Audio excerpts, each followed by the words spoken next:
경제신문을 읽어줘. 11월 20일부터 25일까지. 옥천은 부동산, 경제금융, 주식, 종합면. 부동산부터 살 사람 없고 규제는 풀리고 매물 걷어들이는 집주인. 다주택자 일단 버티자. 규제지역 해제 확산의 매물뚝. 전남 2주 만에 7.2% 줄어들어 충북, 광주, 대전 5% 안팎 감소.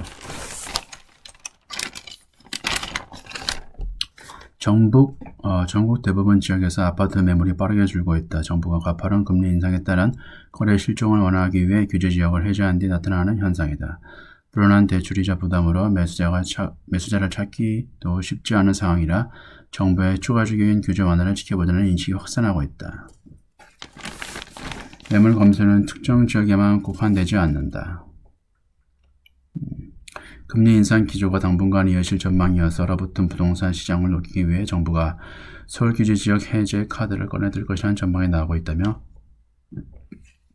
하반기 들어 급매가 조성하고 있는 시세를 받아들이기 어렵다는 집주인이 늘어나고 있다. 급매나 극급매 수준으로 매도가 시급한 집주인이 아니라면 매물 회수 움직임이 많아지고 있다는 설명이다. 규제지역에서 해제되면서 막혔던 대출이 풀려 과거처럼 급매물이 쌓이질 않을 것이라면서도 앞으로 금리가 어느 정도까지 오를지 예측하는 게 쉽지 않아 언제쯤 거래가 정상화될지 불투명하다고 말했다. 생각했을 때는 이번 하락은 예전 하락 2008년부터 2014년까지 하락만큼 그렇게 기간은 장기간이 될 것 같지는 않아요. 지금 왜냐면은 역대급으로 이런 사례가 없을 정도로 가격 하락폭이 상당히 크기 때문이죠. 왜냐하면 절대값이 만약에 1억이었는데 만약에 5천만 원으로 떨어졌다. 예전에는 5천만 원 떨어지는데 한 5년이 걸렸다. 근데 지금 같은 경우에는 한 3년이 걸렸다 하면은 다시 상승하는 밸류에이션이 그 가치가 있거든요. 그래서 아마 그 기간은 짧아질 것 같습니다. 근데 그 하락하는 기간이 약간 언제가 될지 확신할 수 없는 게 왜냐면은 미국하고 한국은 달라요.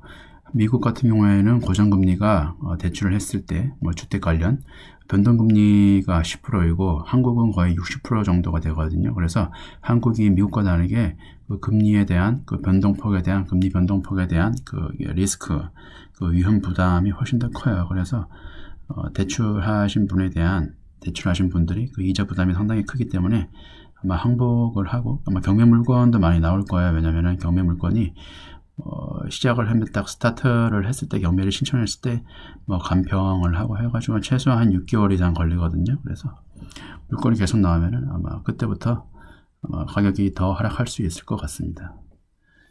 앞으로 더 하락을 하는데 그 기간은 예전만큼 2008년부터나 2014년까지 그렇게 기간은 길지 않을 것이다. 그리고 만약에 그 저점을 잡으려면은 그 아파트 매물 내봐도 된지 한 1000세대 적어도 1000세대 한 3000세대 되는데 그 아파트 전체 단지 한 5% 이상 5%에서 한 10% 정도 거래가 된다. 거래가 실린다라고 보면은 그때부터는 저점이지 않을까 생각을 해요. 왜냐면은 다른 사람들이 만약에 구매를 하는 사람들이 이 정도가 저점이라고 판단을 해가지고 매입을 하기 시작하면은 실제로 실수요자들일 수 있거든요. 그래서 거래량이 실리면은 그때가 저점이라고 판단을 해서 그때부터 매수를 해도 늦지 않을 것 같습니다.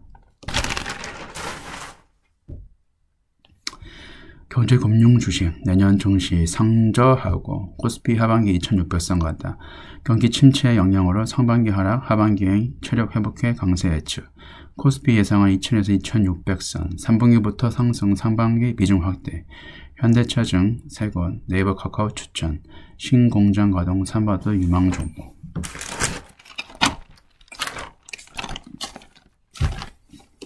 국내 주요 증권사는 내년 증시가 상저하고 흐름을 보일 것으로 전망했다. 본격화하는 경기 침체 영향으로 내년 상반기 증시가 하락을 불가피할 것이라고 경고했다.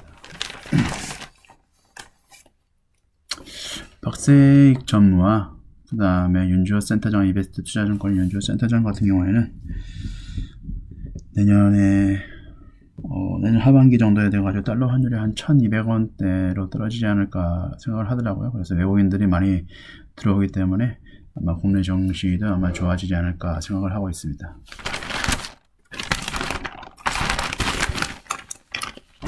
정리를 해서 주요 증권사가 선정한 내년 유망 업종 종목을 말씀드리면 한국투자, 삼전, LG에너지솔루션, 삼성바이오로직스, 신한지주.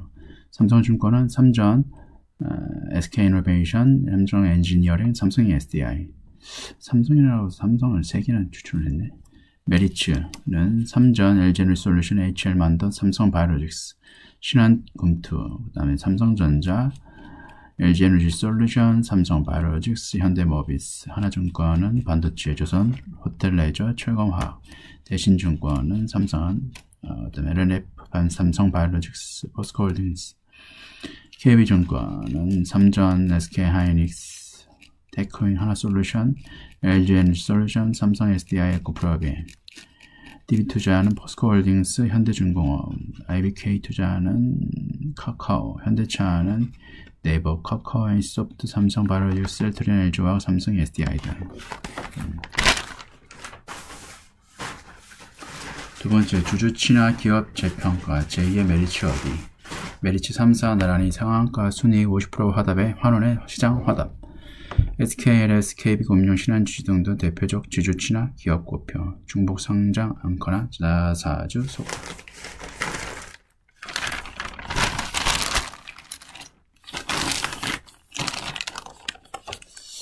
이채원 가시투자 대표주자 같은 경우에는 보니까 지주사를 많이 좋아하는 것 같더라고요. 그러니까 기업 거버넌스에 대한 관심이 커지고 소액주주 보호제도가 강화되면서 주주 친화 정책이 강화되고 있다면 대주주와 소액주주의 이해관계를 일치시킨 기업들이 재평가받기 좋은 환경이라고 도래했다고 설명했다.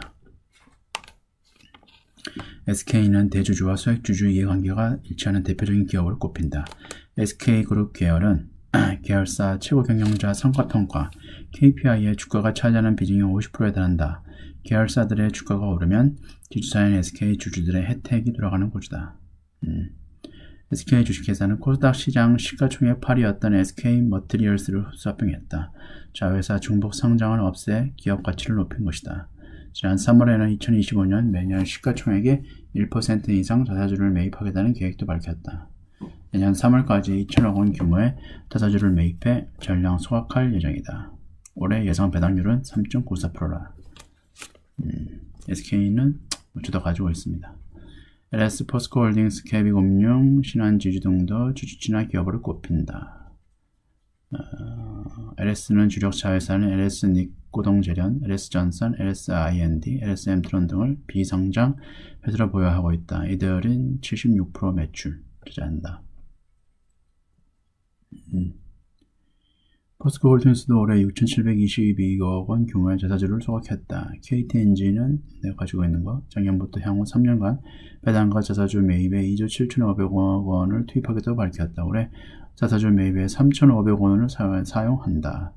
이거를 보고 느낀 게 KTNG는 계속 빌빌대다가 계속 다른 거는 다 마이너스가 대부분 되는데 KT는 계속 꾸준히 상승을 하더라고요. 네이버, 카카오 같은 경우에는 카카오는 수익률이 작년에 100 몇십 %까지 올라갔는데 지금 마이너스 몇십 % 되거든요. 근데 제가 이거를 막 경험을 하면서 느낀 거는 저만의 매뉴얼이 본인들만의 매뉴얼이 필요할 것 같아요. 이게 언제까지 오를지 모르고 언제까지 내릴지 모르니까 보통 모멘텀이 있어서 오르면은 그 기업 가치 대비해가지고 더 많이 더 상승을 하고 내리면은 약간 그 공포 심리로 인해가지고 투자자들의 뭔가 더 많이 내려요. 가치보다. 그래서 일단 상승을 하면은 100% 이상 수익이 났다 하면은 거기 수익률 100%에서 본인이 가지고 있던 처음에 뭐 한 1억을 투자를 했다. 그러면 한 5천만 원 정도는 매도를 하면은 그 기업 가치는 똑같아지잖아요. 평가 가치는. 그래서 일단 100%에서 50%는 수익을 실현을 하고 계속 나머지 50%는 가지고 있으면 될 것 같습니다. 자, 본인들만의 매뉴얼인 거죠. 다음. 이창용 경기도나 금통위 6명 중 5명 금리 종점 연 3.5에서 3.75%, 금리 0.25% 올려 3.25%, 투나 8번, 물가 7번 언급, 이총재 외화부문 리스크 완화, 단기금융 자금 조달 제약 고려, 하는 금리 인상 언제 끝낼까 5% 또는 물가의 인상 불가피, 직전 의결물 없던 당분간 추가, 구체적 의견 묻자 3개월 정도. 일단은 금리 종점이 국가로부터는 이게 뭐 분리되고 독립적이지만은 그때 이창용 총재가 연준에서 영준금리, 기준금리에서는 분리될 수 없다, 독립적일 수 없다고 얘기를 했거든요. 금리 종점인 경우 3.5에서 3.75%라고 얘기하는 거는 미국 기준금리, 페드의 기준금리 뭐 한 4.75에서 한 5% 정도로 예상을 하는 것 같아요.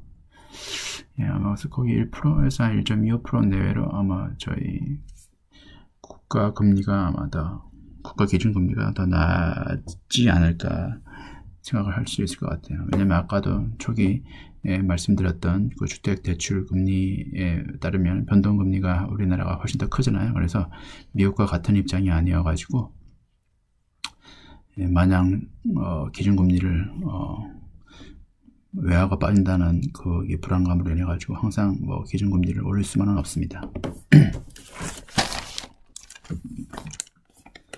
다시 들어가면 한국은행이 24일 올해 마지막 금융통화위원회 정기회 회의에서 베이비 스텝을 밟은 건 인플레이션이 여전히 가운데서도 경기 침체 우려가 무시할 수 없는 수준에 도달했다고 봤기 때문에 분석한다. 한때 1,400원대로 치솟았던 원달러 환율이 상대적으로 안정 국면에 접어든 반면 수출 둔화와 자금 시장 경색 등 불안 요인이 커진 점도 하나의 긴축 속도 조절에 나선 것이다. 외환시장은 비교적 안정됐지만 국내 자금시장 불안이 통화정책의 변수로 떠올랐다. 금리 인상 과정에서 시장금리는 오를 수밖에 없지만 레고랜드 사태가 터지면서 단기 자금시장이 경색됐다는 게 하나의 판단이다. 이 총재는 불필요하고 과도한 신뢰 상실이 생기면서부터 시장금리가 기준금리를 올랐다는 것 이상으로 급격하게 올라와 당황스러웠다고 말했다. 그러면서 필요하면 하느니 할 수 있는 역할을 해야 한다고 했다.